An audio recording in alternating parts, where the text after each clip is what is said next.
ಸದಾನಂದಗೌಡರ ಮರುಸ್ಪರ್ಧೆ ಆ 3 ಲೆಕ್ಕ. BSY ಬಿವೈವಿಗೆ ready ಆಯ್ತಾ ಮುಗುದಾರ. ಬಿಎಲ್ ಸಂತೋಷ್ ಟೀಮ್ ಅಲರ್ಟ್, ಬಿಜೆಪಿಯಲ್ಲಿ ಗುದ್ದಾಟ ಶುರು. ಬಿಜೆಪಿ ಹೈಕಮಾಂಡ್ ಕರ್ನಾಟಕದ ಹಾಲಿ ಬಿಜೆಪಿ ಸಂಸದರಲ್ಲಿ ಈಗಾಗಲೇ 7ಕ್ಕೂ ಹೆಚ್ಚು ಸಂಸದರು ಸ್ವಯಂ ಚುನಾವಣಾ ರಾಜಕೀಯಕ್ಕೆ ನಿವೃತ್ತಿ ಘೋಷಿಸುವಂತೆ ಮಾಡಿದೆ. ಅದರಲ್ಲಿ ಮಾಜಿ ಸಿಎಂ ಡಿ.ವಿ. ಸದಾನಂದಗೌಡರು ಕೂಡ ಒಬ್ಬರು. ಆದರೆ ಇತ್ತೀಚೆಗೆ ಸದಾನಂದಗೌಡರು ತಾವು ಚುನಾವಣಾ ರಾಜಕೀಯಕ್ಕೆ ನಿವೃತ್ತಿ ಘೋಷಿಸಿದ್ರು ಮತ್ತೆ ಬೆಂಗಳೂರು ಉತ್ತರದಿಂದ ಸ್ಪರ್ಧಿಸುವ ಇಂಗಿತ ವ್ಯಕ್ತಪಡಿಸಿದ್ದಾರೆ. ಇದರ ಹಿಂದೆ ಆ 3 ಲೆಕ್ಕಾಚಾರ ಅಡಗಿದೆ ಅನ್ನೋ ಮಾತುಗಳು ಕೇಳಿ ಬರ್ತಿವೆ. ಹಾಗಾದ್ರೆ ಏನದು 3 ಲೆಕ್ಕ? ಬಿಎಲ್ ಸಂತೋಷ್ ಟೀಮ್ ಅಲರ್ಟ್, ರಾಜ್ಯ ಬಿಜೆಪಿಯಲ್ಲಿ ಗುದ್ದಾಟ ಶುರುವಾಗಿ ಬಿಡ್ತಾ, ಅದನ್ನ ಡೀಟೇಲ್ ಆಗಿ ತೋರಿಸ್ತೀವಿ. ಆದ್ರೆ ಅದಕ್ಕಿಂತ ಮೊದಲು ಹಲೋ ಕನ್ನಡ ಯೂಟ್ಯೂಬ್ ಚಾನಲ್ ಅನ್ನು ಸಬ್ಸ್ಕ್ರೈಬ್ ಮಾಡ್ಕೊಳ್ಳಿ. ಹಾಗೇನೇ ಪಕ್ಕದಲ್ಲಿರೋ ಬೆಲ್ ಬಟನ್ ಅನ್ನು ಪ್ರೆಸ್ ಮಾಡಿ. ಸದಾನಂದಗೌಡರು ಚುನಾವಣಾ ರಾಜಕೀಯಕ್ಕೆ ನಿವೃತ್ತಿ ಘೋಷಿಸಬೇಕಾದ್ರೆ ಸಿಕ್ಕಾಪಟ್ಟೆ ನೊಂದುಕೊಂಡಿದ್ರು.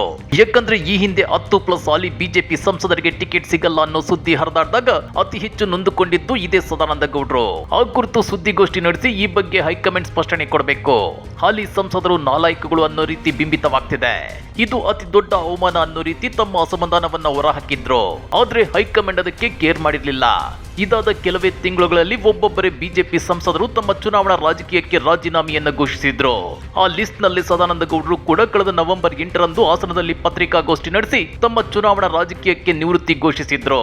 ಇದು ಹೈಕಮಾಂಡ್ ಒತ್ತಡದ ರಾಜೀನಾಮೆಯಾದ್ರೂ ಸದಾನಂದಗೌಡರು ಇಲ್ಲ, ಇದು ನನ್ನ ವೈಯಕ್ತಿಕ ನಿರ್ಧಾರ ಅಂತ ಹೇಳ್ಕೊಂಡಿದ್ರು. ಆದ್ರೀಗ ಲೋಕಸಭಾ ಚುನಾವಣೆಯಲ್ಲಿ ಸ್ಪರ್ಧಿಸುವಂತೆ ಹಿರಿಯ ನಾಯಕರಿಂದ ಒತ್ತಡ ಹೆಚ್ಚಾಗುತ್ತಿದೆ. ಹೀಗಾಗಿ ಕಾದು ನೋಡೋಣ ಮುಂದೇನಾಗುತ್ತೋ ಅಂತೇಳೋ ಮೂಲಕ ಸದಾನಂದಗೌಡರು ಹೊಸ ದಾಳ ಉರುಳಿಸಿದ್ದಾರೆ. ಈ ದಾಳದ ಹಿಂದೆ ರಾಜ್ಯ ಬಿಜೆಪಿ ಮತ್ತು ಬಿಎಸ್ವೈ ವಿರೋಧಿ ಬಣದ ಹಲವು ಲೆಕ್ಕಾಚಾರಗಳು ಅಡಗಿವೆ ಎನ್ನಲಾಗ್ತಿದೆ. ಹೌದು ವೀಕ್ಷಕರೇ, ರಾಜ್ಯ ಬಿಜೆಪಿಯ ಹಿರಿಯ ನಾಯಕರಿಗಿಂತ ರಾಜಕೀಯ ಅನುಭವ ಕಡಿಮೆ ಇರೋ ವಿಜಯೇಂದ್ರ ಅವರಿಗೆ ಬಿಜೆಪಿ ರಾಜ್ಯಾಧ್ಯಕ್ಷ ಪಟ್ಟ ಕಟ್ಟಲಾಗಿದೆ. ಇದಕ್ಕೆ ಒನ್ ಅಂಡ್ ಓನ್ಲಿ ಕಾರಣ ಅಂದ್ರೆ ವಿಜಯೇಂದ್ರ ಬಿಎಸ್ವೈ ಪುತ್ರ ಅನ್ನೋದು. ಹೀಗಾಗಿ ಇದನ್ನ ಸಹಿಸಲಾಗದ ರಾಜ್ಯ ಹಿರಿಯ ಬಿಜೆಪಿ ನಾಯಕರು ಹೇಗಾದ್ರೂ ಮಾಡಿ ವಿಜಯೇಂದ್ರ ಅವರನ್ನ ಹಣಿಯಬೇಕು ಅಂತ ಪ್ಲಾನ್ ಮಾಡಿದ್ದಾರೆ.